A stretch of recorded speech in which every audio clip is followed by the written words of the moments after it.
Xerfi Spécifique, le département des études et prestations sur mesure de Xerfi, fait ici le point sur les dernières tendances en matière d'hébergement d'entreprise en 3 séries de données. Elles sont issues d'une enquête réalisée en ligne à l'été 2023 auprès de gestionnaires de centres d'affaires et d'espaces de coworking ainsi que de sociétés de domiciliation.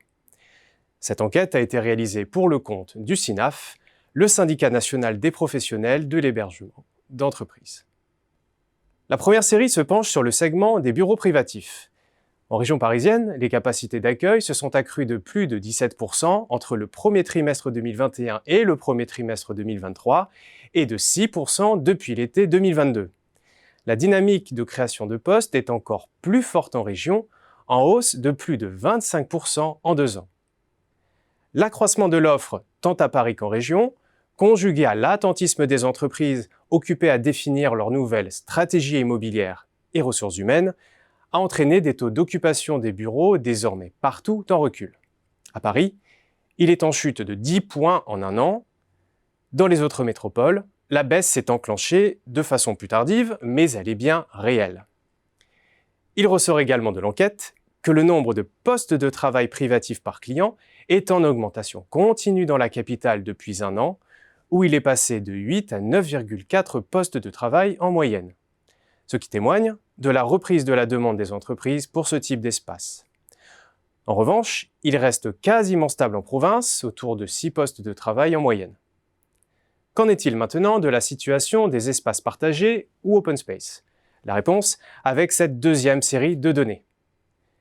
À Paris, le nombre de check-in ou d'entrées uniques par site reste sur 2 trimestres consécutifs de baisse et affiche un repli de 17% sur 1 an d'intervalle. En région, l'indicateur accuse une chute notable depuis le début de l'année. Cette évolution est le reflet d'une remise en cause du modèle de l'open space, renforcée depuis la crise sanitaire. Les centres s'orientent en effet de plus en plus vers le bureau privatif, plus rentable, tout en répondant aux besoins actuels des entreprises. La troisième série de données porte sur la domiciliation d'entreprises.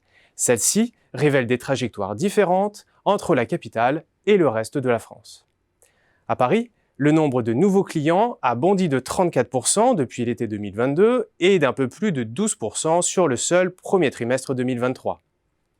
Le nombre d'entreprises en portefeuille ressort aussi en hausse, mais à raison de 4,8% seulement au premier trimestre 2023, signalant ainsi un turnover important de la clientèle parisienne.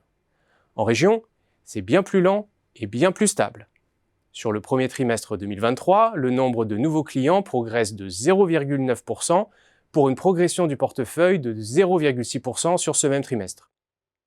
Au-delà de ces tendances de court terme, la domiciliation reste un outil de déploiement des entreprises très important, que ce soit à Paris ou en région.